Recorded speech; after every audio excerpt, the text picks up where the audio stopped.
بالحق بشيرا ونذيرا وداعيا إلى الله بإذنه وسراجا منيرا أما بعد فإن خير الحديث كتاب الله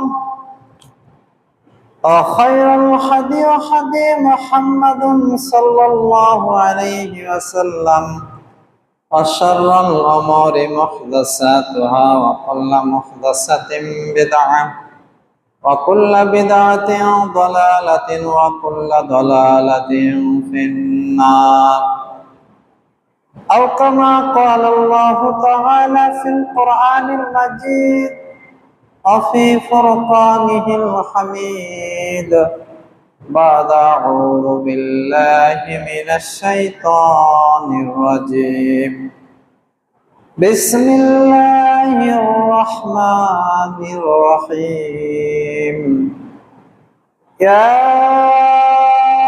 أيها الناس اتقوا ربكم الذي خلقكم من نفس واحدة وخلق منها زوجها وبث منهما رجالا كثيرا ونساء واتقوا الله الذي تساءلون به والأرحام إن الله كان عليكم رقيبا وقال الله تعالى يا أيها الذين آمنوا اتقوا الله حق تقاته ولا تموتن إلا وأنتم مسلمون عن أبي هريرة رضي الله تعالى عنه قال قال رسول الله صلى الله عليه وسلم نهى رسول الله صلى الله عليه وسلم إن يسل رجلا في سراغل وليس له إلى نداء رواه مسند أحمد سند صحيح الحمد لله যাবতীয় প্রশংসা গুণগান সিত্তসানা সিজদা শুকরিয়া সেই মহামহিয়ান গরিয়ান আল্লাহ জাল্লা শানুহু আল্লাহ সুবহানাহু ওয়া তাআলার দরগাহে যে আল্লাহ সুবহানাহু ওয়া তাআলা জুমা মসজিদে এসে 2 রাকাত সালাত আদায় করার তৌফিক দান করলেন সে রব্বুল আলামিনের দরবারে শুকরিয়া জ্ঞাপন করে বলে আলহামদুলিল্লাহ। সালাত এবং তাসলিম শান্তি বর্ষিত হোক নবী মুহাম্মদুর রাসূলুল্লাহ সাল্লাল্লাহু আলাইহি ওয়াসাল্লামের প্রতি, যার দেখানো পথ এবং পদ্ধতির মধ্যে রয়েছে মানব জাতির জন্য ইহকালীন সফলতা এবং পরকালীন মুক্তি। সে নবীর উপরে দরুদ সালাম শান্তির বারিধার অবস্থিত হোক। আল্লাহুম্মা সাল্লি আলাইহি আল্লাহুম্মা বারিক আলা। সম্মানিত দ্বীনি মুসলিম ভাই, জবানিকার আড়ালে মা এবং ভগ্নীগণ, যেহেতু এটা জিলকাদ মাস, আগামী যে মাসটি আমাদের সামনে নবাগত, সেই মাসের নাম হচ্ছে জিলহজ। রাসূল মুহাম্মদ সাল্লাল্লাহু আলাইহি ওয়াসাল্লাম বিদায় হজের ভাষণে সেই বিখ্যাত উক্তি যে হে লোক সকল, তোমরা আমার নিকট থেকে হজের মাসলা মাসাইল গুলো শিখে নাও। হজের ফরজ ওয়াজিব সুন্নাত মুস্তাহাব বিষয়গুলো আমার থেকে শিখে নাও। হতে পারে আগামী বছর এই দিন তোমরা থাকবে, আমি তোমাদের মাঝে থাকবো না।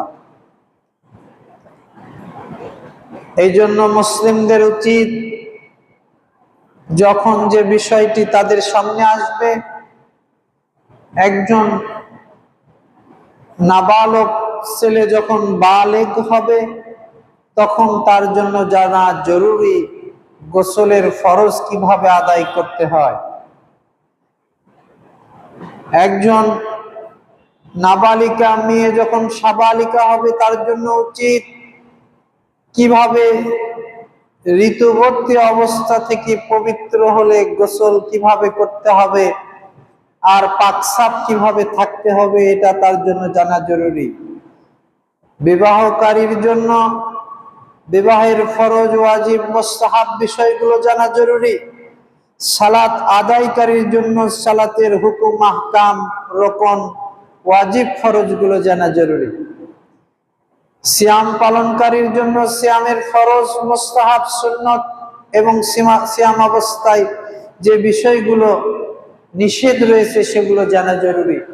ঠিক একই রকম ভাবে বাইতুল্লাহ জিয়ারাকারীর জন্য হজকারীর জন্য জানা জরুরি যে কিভাবে সেই হজটা সম্পাদন করবে এবং হজটা সঠিকভাবে সমাপ্ত করতে পারবে, এটা জানা তার জন্য জরুরি।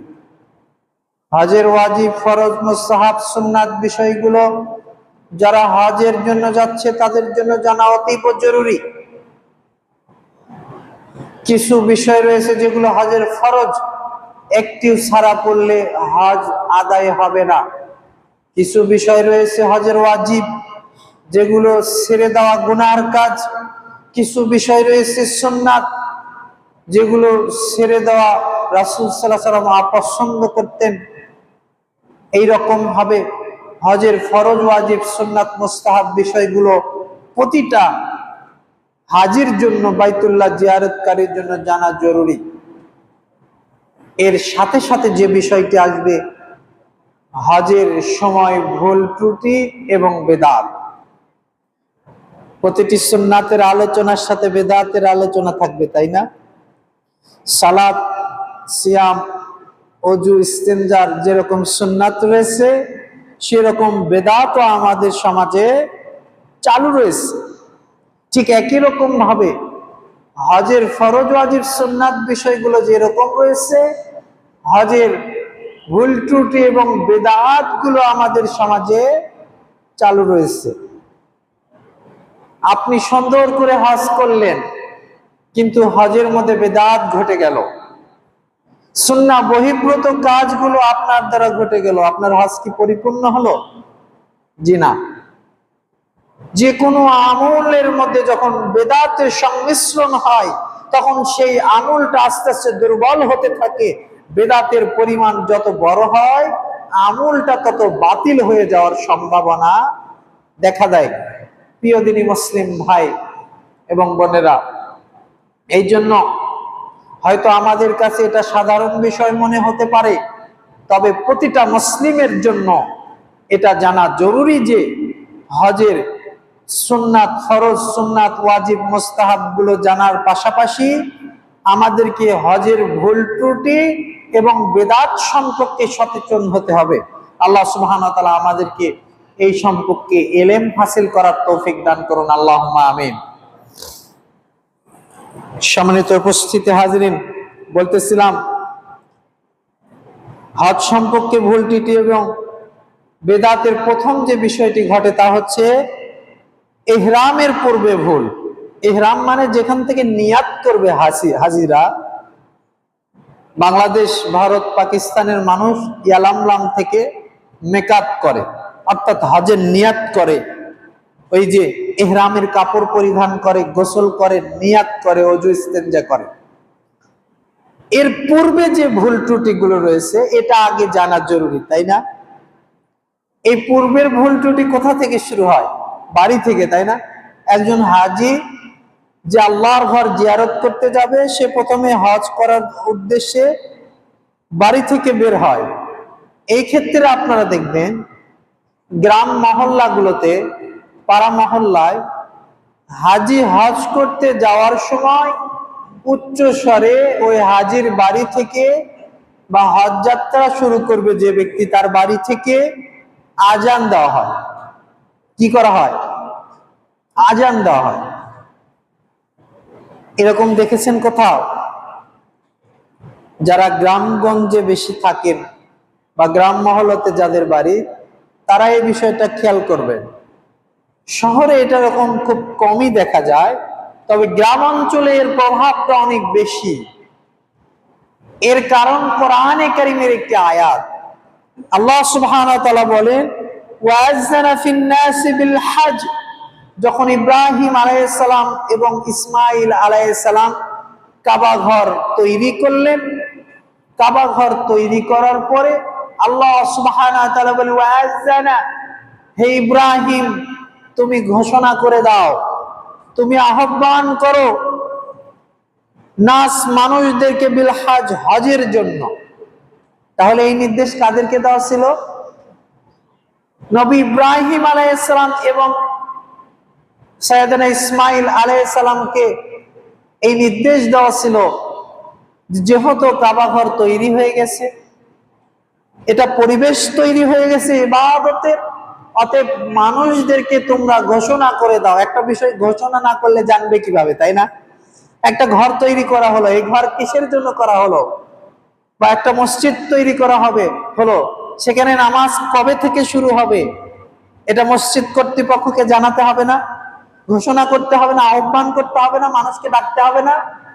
ঠিক একই রকম ভাবে আল্লাহ সুবহানাহু ওয়া তাআলা মানুষদেরকে আহ্বান করার ঘোষণা করে দিলেন যে, নবী ইব্রাহিম আপনি মানুষদেরকে আহ্বান করুন, আজান দেন, ডাকবেন, তারা যেন এসে আল্লাহর এই ঘরকে তাওয়াফ করে, ইতিকাফ করে এবং ইবাদত করে, হজ করে। এটা শুধু ইব্রাহিম এবং ইসমাঈল আলাইহিস সালামের জন্য খাস ছিল। এখান থেকে আমাদের পাড়া মহল্লাগুলোতে আজানের প্রচলন চালু হয়েছে। ওই যে আল্লাহ বলেছেন, ওয়াজানা, তোমরা আজান দাও। এখান থেকে আমাদের লোকেরা বুঝেছে, সমাজের গ্রামের মানুষেরা বুঝেছে যে হজের আগে আজান দিতে হয়। এখন হজ কি শুধু ইব্রাহিম আলাইহিস সালামের সময়ের মানুষ করেছে, তারপরে করেনি? ইসমাইল, ইসহাক, ইয়াকুব আরো অন্যান্য নবীগণের অনুসারীরা হজ করেছে কি করেনি? হজ করেছে, তাই না? এবং মুহাম্মদ সাল্লাল্লাহু আলাইহি ওয়াসাল্লামের অনুসারীরা, সাহাবায়ে ইকরাম, তাবেঈগণ, আইম্মায়ে মুজতাহিদগণ, তারাও হজ করেছে। এখন তারা কি হজে যাওয়ার পূর্বে আজান দিয়েছে কিনা, এটা হচ্ছে দেখার বিষয়। যদি সাহাবায়ে ইকরাম রাদিয়াল্লাহু তাআলা আনহুম আজমাইনরা হজে যাওয়ার পূর্বে আজান না দেয়, আর আমি আপনি যদি মনে করি আজান দেওয়াটাই ভালো, আজান দেওয়াটাই কল্যাণ, আজান দেওয়াটাই সুন্নাহ, তাহলে হবে? আজান সম্পর্কে যতগুলো মুহাদ্দিসিন ইকরাম কথা বলেছেন, সবাই বলেছেন যে হজে যাওয়ার সময় আজান দেওয়া একটি বিদআতি আমল। এটা রাসূল সাল্লাল্লাহু আলাইহি ওয়াসাল্লাম, সাহাবায়ে ইকরাম থেকে প্রমাণিত নয়। প্রিয় দিনী মুসলিম ভাই, আমাদের মহল্লাতে, পাড়া মহল্লাগুলোতে যদি দেখা যায় যে এইরকম হজে যাওয়ার পূর্বে আজান দিচ্ছে, বাধা দিতে হবে না? এই বিদআতকে বন্ধ করতে হবে। সুন্নাহ বহির্ভূত কোন কাজকে ইবাদতের মধ্যে ঢুকালে ওই ইবাদত নষ্ট হয়ে যাবে। আপনি হজ করতেছেন, কত টাকা পয়সা খরচ করতেছেন, কত শারীরিক পরিশ্রম রয়েছে, মানসিক কত পরিশ্রম রয়েছে, এই সমস্ত কিছু মিলে আপনি হজ যাত্রা শুরু করতেছেন বেদাত দিয়ে। কি বিষয়টা অনেক গর্হিত, তাই না? নেককারজনক, অনেক অপরাধমূলক যে আপনি এত বড় একটা ইবাদত, এত কষ্ট পরিশ্রম করে অর্থ যুগে তারপরে হজে যাচ্ছে বেদাত দিয়ে শুরু করে। আরেকটি বেদাত হচ্ছে, হজ যাত্রার সময় দেখবেন হাজী সাহেবরা আবেগে 2 রাকাত নামাজ পড়ে নেয়। কি করে? তারা মনে করে যে অন্যান্য সফরের মতো মনে হয় এই সফরও 2 রাকাত নামাজ পড়েই বের হই, 2 রাকাত নামাজ পড়ে বের হই। কিন্তু রাসূল সাল্লাল্লাহু আলাইহি ওয়াসাল্লাম এবং সাহাবায়ে ইকরাম তারা হজে যাওয়ার পূর্বে বিশেষ করে 2 রাকাত নামাজ, 2 রাকাত সালাত, এটা তারা সাহাবায়ে ইকরাম পড়েননি রাদিয়াল্লাহু তাআলা আনহুমা। তাহলে তারা যদি না পড়ে থাকে, তারা যদি এই 2 রাকাত নামাজের মধ্যে কল্যাণ না মনে করে, রাসূল সাল্লাল্লাহু আলাইহি ওয়াসাল্লাম যদি তার উম্মতের জন্য এটা কল্যাণ না মনে করে, আর আমরা যদি মনে করি যে 2 রাকাত নামাজই তো পড়বো, 2 রাকাত সালাতে 4টা সেজদা হবে, 2টা রুকু হবে, 2বার সূরা ফাতিহা হবে, 2বার সূরা ইখলাস নাস পড়বো, আর রুকু তাসবিহ পড়বো, সেজদার তাসবিহ পড়বো, তাশাহুদ পড়বো, দরুদ পড়বো, সালাম ফিরাবো, আল্লাহর কাছে একটু 2 হাত তুলে দোয়া করব, ভালোই কাজ দিতে করতেছি, তাই কি না? মনে হবে যে আমরা তো ভালো কাজ করতেছি, আমরা তো খারাপ কাজ করতেছি না। কিন্তু রাসূল সাল্লাল্লাহু আলাইহি ওয়াসাল্লাম থেকে যেটা প্রমাণিত নয়, আল্লাহ সুবহানাহু ওয়া তাআলা যেটা তার উম্মার জন্য, মুসলিম জাতির জন্য, তার বান্দার জন্য যেটা খাস করেননি, যেটা ইবাদত হিসেবে দেননি, ওটা যদি আমরা করি তাহলে তা যত সুন্দরই হোক না কেন, আপনার অন্তরে যত প্রশান্তি দিক না কেন, সেটা ইবাদত হিসেবে গণ্য হবে না। প্রিয় দিনী মুসলিম ভাই, তাহলে হজ যাত্রার পূর্বে যে 2 রাকাত সালাত, এই 2 রাকাত সালাত আদায় করা সুন্নাহ পরিপন্থী কাজ। আমাদের নানারা, দাদারা, আত্মীয় স্বজন, পাড়া প্রতিবেশী যারা হজে যাবে তাদেরকে সাবধান সতর্ক করে দিবেন যে হজের মতো এত সুন্দর একটি ইবাদত বেদাত দিয়ে চালু করবেন না। এই 2 রাকাত নামাজ রাসূল সাল্লাল্লাহু আলাইহি ওয়াসাল্লাম পড়েননি। এই 2 রাকাত নামাজ আবু বকর, ওমর, ওসমান, আলী, ইমামদের মধ্যে আবু হানিফা, শাফি, মালিকি, হাম্বলি কেউই পড়েননি। এই 2 রাকাত সালাতের কোনো দলিল ফিকহের কিতাবেও নেই। তাহলে আমি আপনি কেন পড়বো? সম্মানিত উপস্থিতি হাজিরিন, অতএব এই 2 রাকাত সালাত যেটাকে আমরা কল্যাণ মনে করে করতেছি, এখান থেকে আমাদেরকে বিরত থাকতে হবে। এরপরে ইহরাম পূর্ব তৃতীয় বেদাত যেটা ঘটানো হয়, অনেক হাজী সাহেবরা হজ বুক পাওয়া যায়, হজ গাইড পাওয়া যায়, ছোট ছোট দেখবেন ওই এজেন্সিগুলো ওই হজ গাইড গুলো দেয়। তার মধ্যে কিছু ফজিলত, ইহরাম পূর্ব কিছু ফজিলত লেখা রয়েছে। তার মধ্যে একটা ফজিলত রয়েছে যে কেউ যদি হজের পূর্বে দুনিয়া এবং আখিরাতের কল্যাণ হাসিল করতে চায়, সে যেন বাড়িতে থেকে বের হওয়ার পূর্বে সূরা আল ইমরান, সূরা বাকারা এবং আয়াতুল কুরসি পড়ে বের হয়। এটা একটা আমল, তাই না? আমরা এই যে প্রতি ফরজ নামাজের পরে আয়াতুল কুরসি পড়ি, আমল কিনা? ঘুমানোর পূর্বে সূরা বাকারার শেষের আয়াত পড়ি, আমানা রাসূলু, আমল কিনা? সূরা সাজদা, সূরা মুলক পড়ি, এগুলো আমল কিনা? আমল, তাই না? এখন হজে যাওয়ার পূর্বে বিশেষ করে সূরা আল ইমরান, সূরা বাকারা, আয়াতুল কুরসি পড়ে বের হলে দুনিয়া এবং আখিরাতের সকল কল্যাণ হাসিল হবে। এই কথা যদি কেউ বলে, তার পিছনে দলিল লাগবে কিনা? কোরআন এবং সুন্নাহর দলিল লাগবে, তাই না? এরকম কোন জাল হাদিসও নেই যে হজে যাওয়ার পূর্বে সূরা বাকারা, আল ইমরান, আয়াতুল কুরসি পড়লে এই এই এই এই কল্যাণ সাধিত হবে, এরকম কোন জাল হাদিসও নেই। বলবেন তাহলে মানুষেরা করতেছে কিভাবে? মানুষেরা করতেছে এই জন্য যে ওই যে হজ বইগুলোতে লেখা রয়েছে, হজ বইগুলোতে লেখা আছে, এবং যে গাইডগুলো আমাদের হাতে তুলে দেওয়া হচ্ছে, আমরা এগুলো কোরআন এবং হাদিসের সাথে যাচাই বাছাই করতেছি না, এবং যারা লিখতেছে তারাও এটা পরিপূর্ণভাবে যাচাই বাছাই করতেছে না। অতএব এখান থেকে আরেকটা আমল বর্জনীয়, তা হচ্ছে হজে যাওয়ার পূর্বে এইরকম বিশেষ করে সূরা আল ইমরান, সূরা বাকারা এবং আয়াতুল কুরসি পড়ার কোনো ফজিলত নেই। আরেকটা চমৎকার আমল তৈরি হয়েছে এখানে।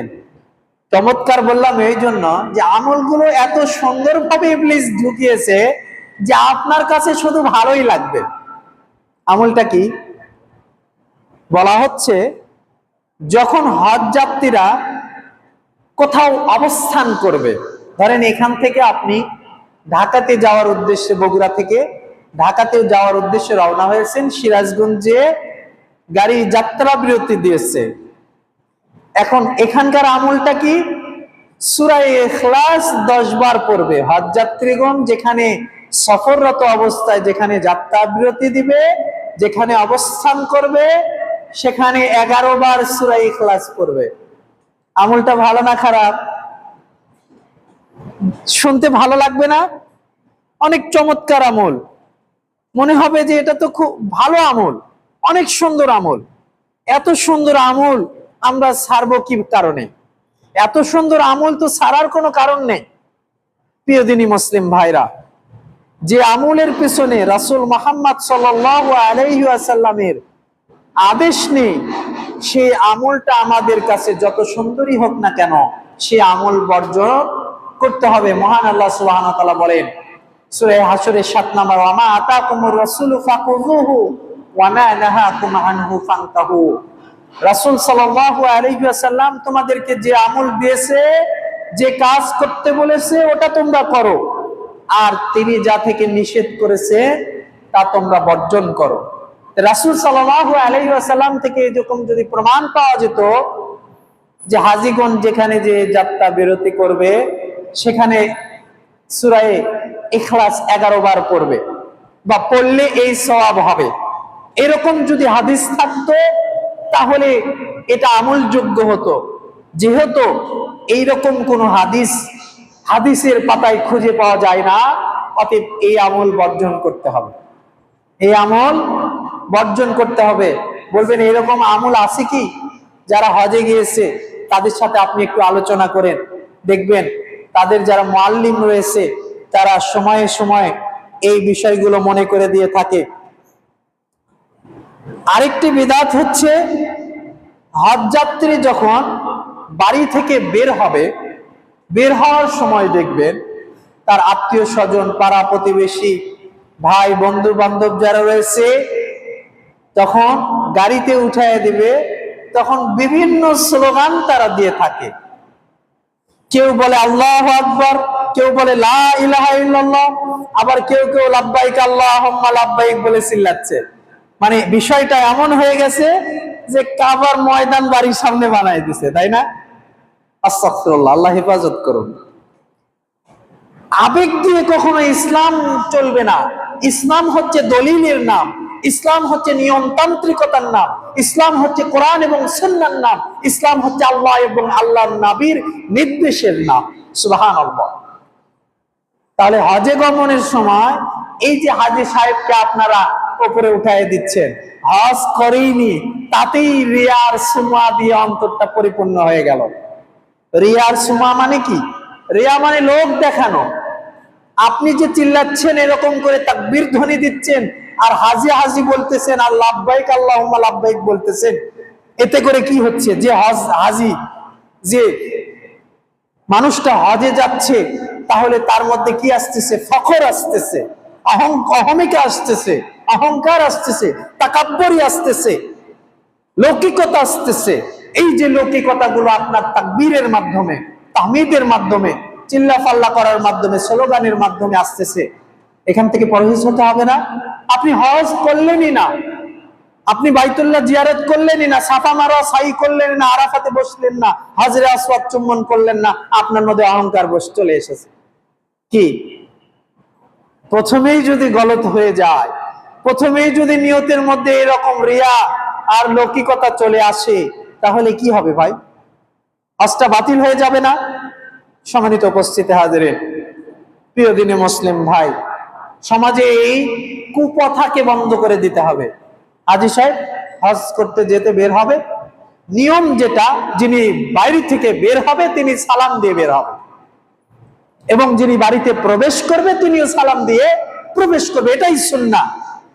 অতএব হাজী সাহেব বাড়ি থেকে যখন বের হবে হজের উদ্দেশ্যে, তখন সবার উদ্দেশ্যে বাবাকে, মাকে, আত্মীয় স্বজনকে আসসালামু আলাইকুম ওয়া রাহমাতুল্লাহ বলে বের হয়ে যাবে। তার আত্মীয় স্বজন যারা রয়েছে তাদেরকে গাড়িতে উঠায় দিতে পারে, অথবা তাদেরকে বিদায় দিতে পারে। বিদায়ের যে এরকম সিস্টেম সমাজে চালু আছে, এরকম ভাবে বিদায় দিয়ে দিবে। এখানে কান্নাকাটি রাহাজারি পড়ে যায়, এখানে আপনার স্লোগান চলে আসে, এখানে আপনার সামাজিক যে কুপ্রথাগুলো রয়েছে এগুলো চলে আসে। এগুলো থেকে আমাদেরকে পরহেজ হতে হবে। সম্মানিত উপস্থিতি হাজিরিন, বলতেছিলাম মোটামুটি ভাবে এই চারটি বিষয় হজের পূর্বে ঘটে থাকে। প্রথম বিষয়টি কি বললাম?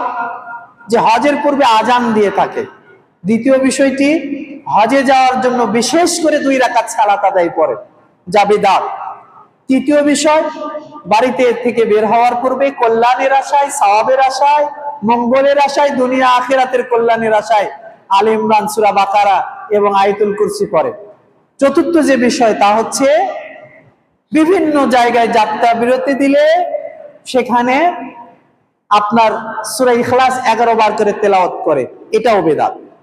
পঞ্চম যে বিষয় তা হচ্ছে বাড়ি থেকে বের হওয়ার সময় জোরে জোরে তাকবীর দেওয়া, আল্লাহু আকবার বলা, লাব্বাইক আল্লাহুম্মা লাব্বাইক বলা এবং সুবহানাল্লাহ আল্লাহু আকবার তাসবিহ জ্ঞাপন করা অথবা হাজি হাজি বলে চিল্লানো, স্লোগান দেওয়া, এগুলো সব বেদাতের অন্তর্ভুক্ত। আল্লাহ সুবহানাহু ওয়া তাআলা মুসলিমদের এত বড় একটা ইবাদতকে এই সকল বেদাত মুক্ত করে আমাদেরকে ইবাদতটা করার তৌফিক দান করুন। সকলে বলেন আমিন ইয়া রাব্বাল আলামিন। সম্মানিত উপস্থিতি হাজিরিন, এরপরে ইহরাম সম্পর্কে যে বলগুলো রয়েছে, এটা গেল আমাদের বাড়ি থেকে আপনার এয়ারপোর্ট পর্যন্ত বা ইহরাম পর্যন্ত যে বেদাতগুলো, আরো অনেকগুলো বেদাত রয়েছে। আপনারা সুন্নাহ বনাম বেদাত এবং হজের যে বেদাতগুলো সিরিয়ালি সাজানো রয়েছে অনেক কিতাবের মধ্যে, এগুলো দেখলে আপনারা পারবেন। এখান থেকে উল্লেখযোগ্য কয়েকটি আমি উল্লেখ করলাম। এরপরে ইহরামের পরে ইহরাম সম্পর্কে প্রধান এবং প্রথম যে ভুলটা আমাদের ভারত, বাংলাদেশ, পাকিস্তানের মানুষেরা করে থাকে তা হচ্ছে ইহরামের জায়গা না আসতে ইহরাম বেঁধে ফেলা। ইহরামের জায়গা না আসতে ইহরাম বেঁধে ফেলা। উদাহরণ দিলে আপনারা বুঝবেন। আপনারা আজকে মসজিদে এসে 2 রাকাত সালাত আদায় করেছেন, তাই না? দুখুলুল মসজিদ বা তাহিয়াতুল মসজিদ যেটাই বলেন। আচ্ছা, এই 2 রাকাত নামাজ যদি বাড়িতে পড়েন হবে না? হবে কিনা? খুব সুন্দর করে পড়লেন, রুকু করলেন, সুন্দর করে সিজদা করলেন, তাসবিহ তাহলিল পড়লেন সুন্দর করে, 5 মিনিটে পড়েছেন, এখানে বাড়িতে 10 মিনিট ধরে পড়লেন, হবে না? কি মনে হয়? নির্দিষ্ট জায়গার ইবাদত নির্দিষ্ট জায়গাতেই করতে হবে। এটা মসজিদের ইবাদত, মসজিদে ঢুকে তারপরে করতে হবে। এটা বাড়ি থেকে পড়লে হবে না, এটা রাস্তার মাঝখানে পড়লে হবে না, এটা অন্য জায়গায় পড়লে হবে না, এটা মাঠে পড়লে হবে না। এটা যদি আমরা বুঝি, তাহলে এটা কেন আমরা বুঝি না? রাসূল সাল্লাল্লাহু আলাইহি ওয়াসাল্লাম থেকে সারা বিশ্বের মানুষের জন্য 7টি মিকাতকে নির্ধারণ করে দেওয়া হয়েছে। মিকাত মানে নিয়াত করার স্থান। স্বাভাবিকভাবে আমরা বুঝি হজে যাত্রা করার পরে আমরা যেই জায়গাতে যে নিয়াত করব, কিসের নিয়াত? হজের নিয়াত। এই নিয়াত করার স্থানকে মিকাত বলে। বাংলাদেশ, ভারত, পাকিস্তান, আফগানিস্তান, কাজাকিস্তান এই দেশগুলোর জন্য, পূর্বের দেশগুলোর জন্য ইয়ালামলাম বলে একটা মিকাত রয়েছে। সেই মিকাতের জায়গায় যে আপনাকে গোসল করা থাকলে গোসল করতে হবে, আর না হলে ওযু করতে হবে, এরপরে ইহরামের কাপড় পরিধান করতে হবে। এটা আল্লাহ এবং আল্লাহর নবীর পক্ষ থেকে মানব জাতির জন্য নির্দেশ দেওয়া হয়েছে। এখানে ভুলটা আমরা কি করি? দেখবেন বাংলাদেশ থেকে অনেক হাজিরা ওই এয়ারপোর্টে বসে আছে ইহরামের কাপড় পরে। পেপার পত্রিকায় মিডিয়াতে আপনারা দেখবেন যে এই হাজিগণ বাংলাদেশের ওই এয়ারপোর্টে যে তারা কি করেছে? ইহরাম পরে নিয়েছে এবং নিয়ত করেছে। আচ্ছা বলেন তো, সেই ইয়ালামলাম থাকলো আরব সাগরের উপরে, প্রায় সৌদি আরবের নিকটে, সেখানে, আর আমরা এই ইহরাম বাঁধলাম, নিয়ত করলাম বাংলাদেশে থাকতে, তাই না? আমাদের একজন শ্রদ্ধেয় বড় একজন আলেমে দ্বীন শায়েখ জিজ্ঞাসা করেছিলেন এক হাজিকে যে আপনি এই এয়ারপোর্টে কেন ইহরাম বেঁধেছেন, এখানে কেন আপনি নিয়াত করেছেন? বলছে, আরে আপনি হুজুর জানেন না, এত বড় মাওলানা আছেন, এখানে কেন, বাড়ি থেকে যদি ইহরাম বাঁধেন তাও হয়ে যাবে। কথা বুঝতে পারেননি? এই হজ এইরকম চলতেছে, মনের ইচ্ছায় চলতেছে। আল্লাহর নবী বললেন সাল্লাল্লাহু আলাইহি সাল্লাম যে ইয়ালামলাম এসেই পূর্বের মানুষগুলোকে নিয়াত করতে হবে, আর আমরা কি ফতোয়া দিচ্ছি? বাড়ি থেকে নিয়াত করলে হয়ে যায়। তাই তো তারা বিমানবন্দরে যেয়ে সুন্দর করে গোসল করে খুশবু আতর শরীরের মধ্যে মেখে ইহরামের কাপড় পরে বসে আছে। এইরকম ভাবে ত্রুটি বিচ্যুতি করলে আপনার হজটা কখনোই কবুলযোগ্য হবে না। প্রিয় দিনী মুসলিম ভাই বোনেরা, যখন আপনি প্লেনের মধ্যে রয়েছেন, ওই বিমানের যারা কেয়ারটেকার রয়েছে তারা আপনাকে এসে বলবে যে নির্দিষ্ট মেকআপ চলে এসেছে, আপনারা এখন ইহরাম বাঁধেন, নিয়ত করেন, গোসলের প্রয়োজন হলে গোসল করে নেন। সব ব্যবস্থা সুব্যবস্থা করা রয়েছে। নির্দিষ্ট জায়গাতে আপনাকে খবর দেওয়া হবে, আপনাকে বলা হবে নির্দিষ্ট জায়গাতে আপনাকে যেয়ে ইহরাম বাঁধতে হবে। এর পরের যে ভুলটা আমরা করি, আমরা যেরকম সালাতের মধ্যে নয়তো আনুসাল্লি লিল্লাহি তাআলা রাকাতে বলি না, অনেকে মুখে কিন্তু নিয়াত করি। মুখে নিয়াত করাটা বেদাত। নিয়ত হচ্ছে অন্তরের সংকল্প, নিয়ত হচ্ছে অন্তর দিয়ে অনুভব করা। এই যে আপনি জুমার সালাতে এসেছেন, ইমামের পিছনে আপনি যখন দাঁড়াবেন, আপনার অন্তরে নিয়ত আছে না যে আমি এখন জুমার এই ফরজ বা ওয়াজিব সালাতটা পড়তেছি? আসবে না নিয়তটা? এটাই নিয়ত, এটাকেই বলা হয় নিয়া। নাওয়া মানে বীজ, অন্তরের সংকল্প। ঠিক একই রকম ভাবে আপনি যখন হজে যাচ্ছেন, হজের নিয়ত আপনি যখন নির্দিষ্ট মেকাতে যাবেন, তখন রাসূল সাল্লাল্লাহু আলাইহি ওয়াসাল্লাম শিক্ষা দিয়েছেন আল্লাহুম্মা লাব্বাইক হাজ্জান অথবা আল্লাহুম্মা লাব্বাইক উমরাতান। হে আল্লাহ, আমি হজের জন্য নিয়ত করলাম, হে আল্লাহ আমি উমরার জন্য নিয়ত করলাম। বাস এতটুকুই যথেষ্ট। তা না বলে কি বলি আমরা? অনেক বইয়ে ওই হজ গাইড গুলোতে দেওয়া আছে, দেখবেন নয়তান হাজ্জান, এরপরে আরো অনেক কিছু লেখা আছে। এইরকম ভাবে হজের মধ্যে আমরা মুখে নিয়ত পাঠ করে একটা বেদাত ঘটিয়ে দিয়েছি। সম্মানিত উপস্থিতি হাজিরিন, এখান থেকে আমাদেরকে সতর্ক থাকতে হবে। আরেকটি বেদাত হচ্ছে, যখন আমরা ইহরাম বাঁধা হয়ে গেল, সৌদি আরবে চলে গেলাম, মক্কাতে চলে গেলাম, যাওয়ার পরে কাবাঘর তাওয়াফ করলাম। কাবাঘর তাওয়াফ করার সময় হাজিগণ দেখবেন ইজতেবা করে। বলবেন ইজতেবা কি? ইজতেবা হচ্ছে আপনার এই ডান কাঁধের উপর দিয়ে কাপড়টাকে বগলের নিচে দিয়ে দেওয়া আর বাম কাঁধ উন্মুক্ত রাখা। এই যে ইজতেবা মানে কাঁধকে খুলে রাখা। কাঁধকে কি করা? খুলে রাখা। এখন হাজিগণ কি করেন? এই যে তাওয়াফের সময় কাঁধ খুলেছে না খুলেছে, সারা দিন এখন এই কাঁধ খোলা অবস্থায় ঘুরবে।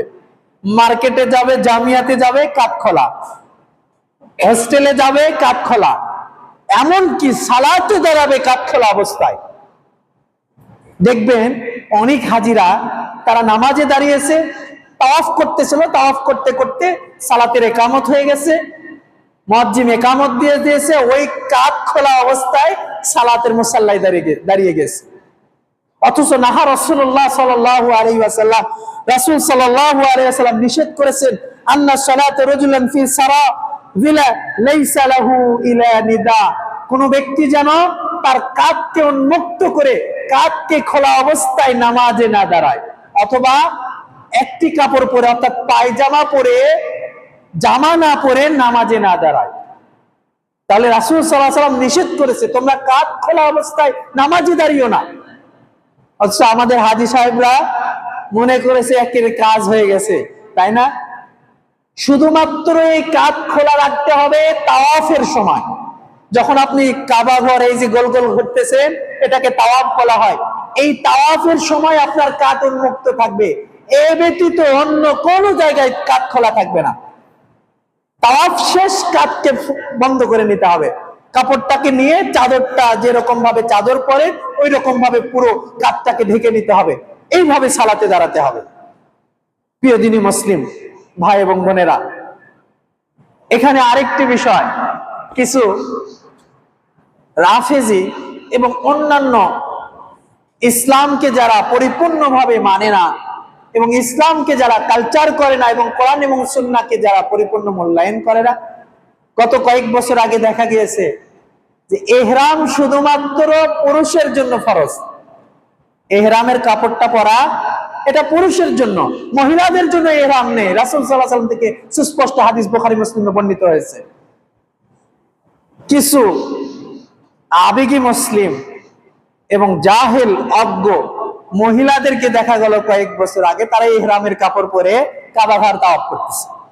পরবর্তী অবশ্য সৌদি আরবের প্রশাসন তাদেরকে গ্রেফতার করেছে। এখানে আপনাকে ইসলামটাকে মানতে হবে কোরআন এবং সুন্নাহর ভিত্তিতে, আবেগ দিয়ে নয়। মহিলাদের জন্য এহরাম নেই, এহরাম হচ্ছে পুরুষদের জন্য। পুরুষরা মাথা উন্মুক্ত রাখবে, মাথায় টুপি পরবে না, পায়ে জুতা পরবে না, যখন তারা তাওয়াফ করবে কাঁধকে উন্মুক্ত রাখবে, এটাই সুন্নাহ। এরপরে যখন সালাতে দাঁড়াবে তাদের কাঁধগুলো উন্মুক্ত অবস্থা থেকে আবৃত করে নেবে। সম্মানিত উপস্থিত হাজিরিন, আরেকটি বেদাত দেখা যায় যা কাবা ঘরের মধ্যেও ঘটে। বলবেন কাবা ঘরেও বেদাত ঘটে? কাবা ঘরেও বেদাত ঘটে। ওই যে বললাম, আমরা বাঙালি এখান থেকে 20 জন 25 জন 30 জনের একটা কাফেলা দল গেছে, যাওয়ার পরে কাবা ঘর তাওয়াফ করতেছে, অথবা বিভিন্ন জায়গার দলগুলো তাওয়াফ করতে করতে 5 জন 7 জন এক জায়গায় হয়ে যায়। তারা কি করে? উচ্চ স্বরে একসাথে তালবিয়া পাঠ করা শুরু করে।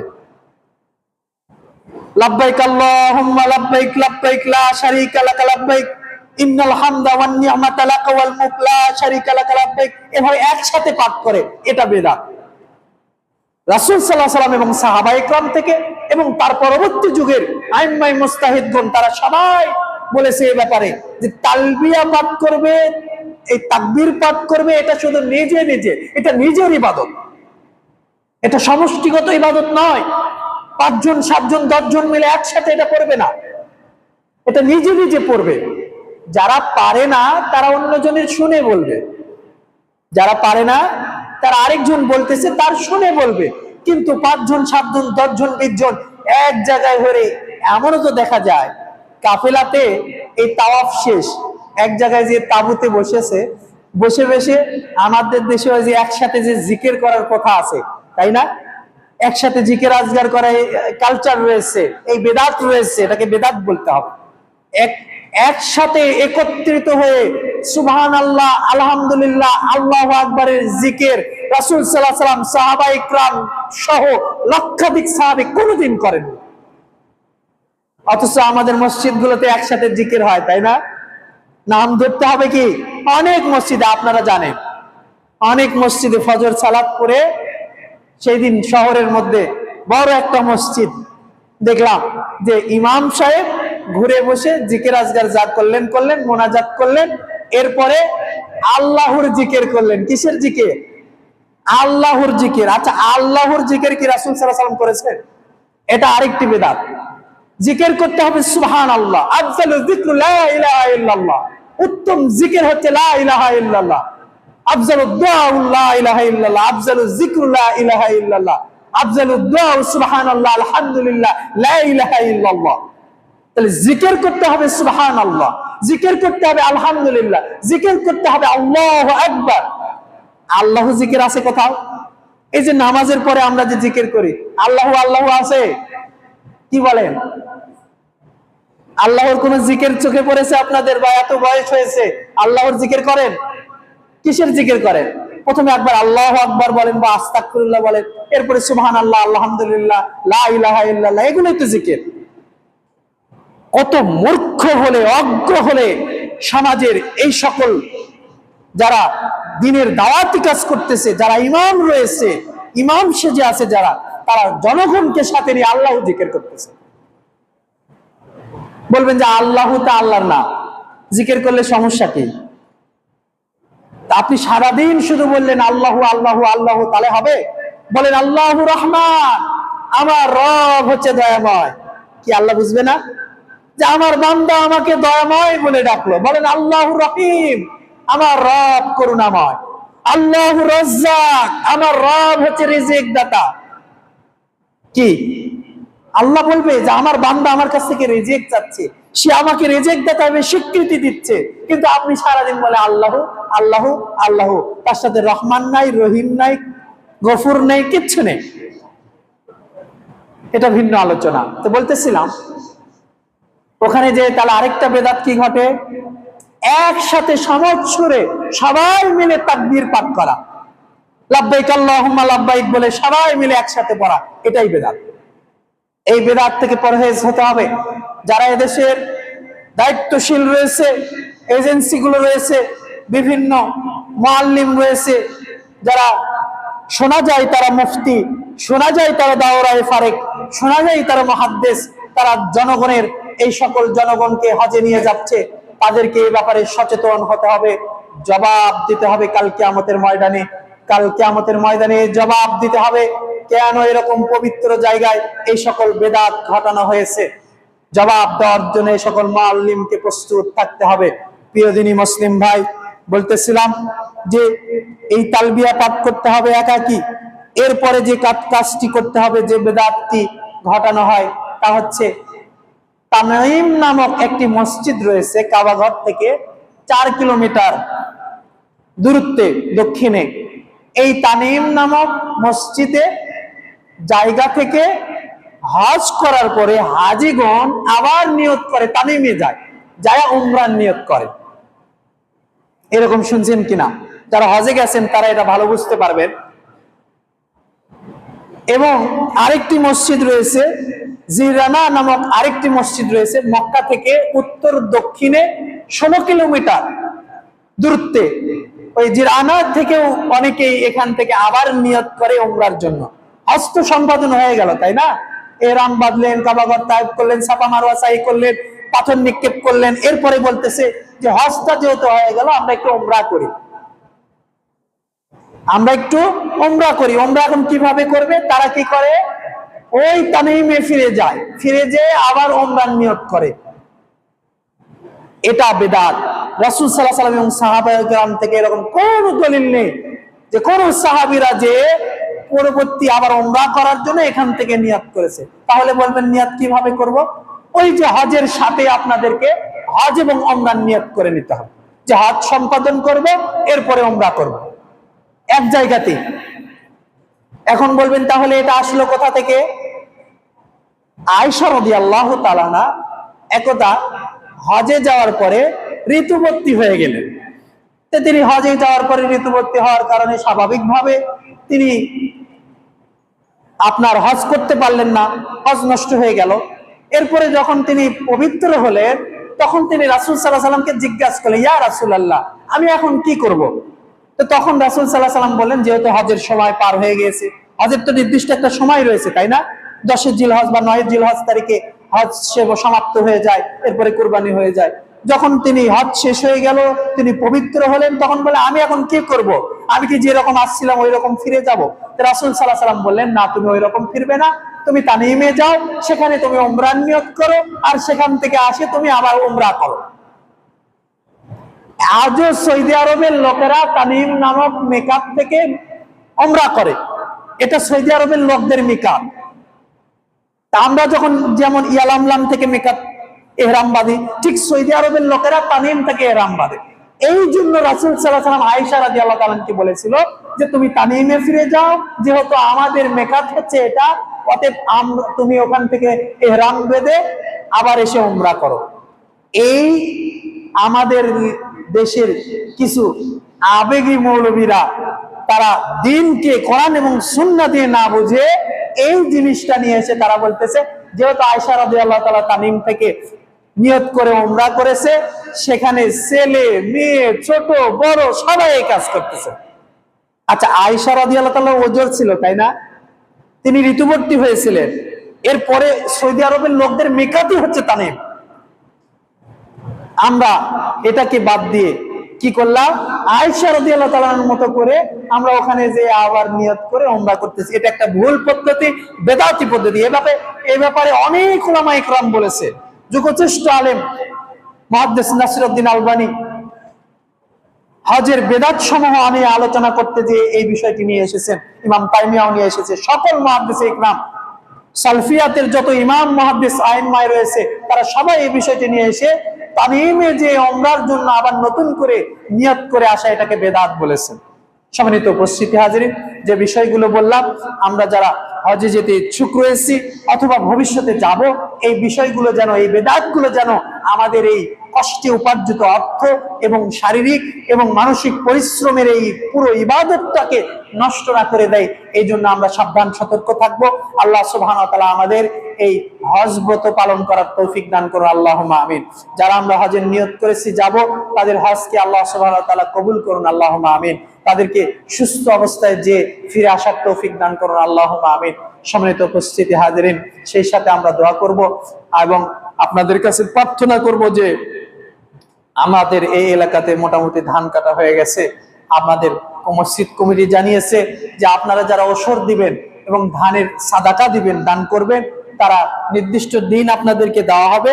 ওই দিনে মসজিদ থেকে মাদ্রাসা থেকে যাওয়া হবে। আপনারা সকলে খোলা হাতে আপনারা দান করবেন। আল্লাহর দেওয়া নিয়ামত আপনারা মসজিদ এবং মাদ্রাসায় দিবেন।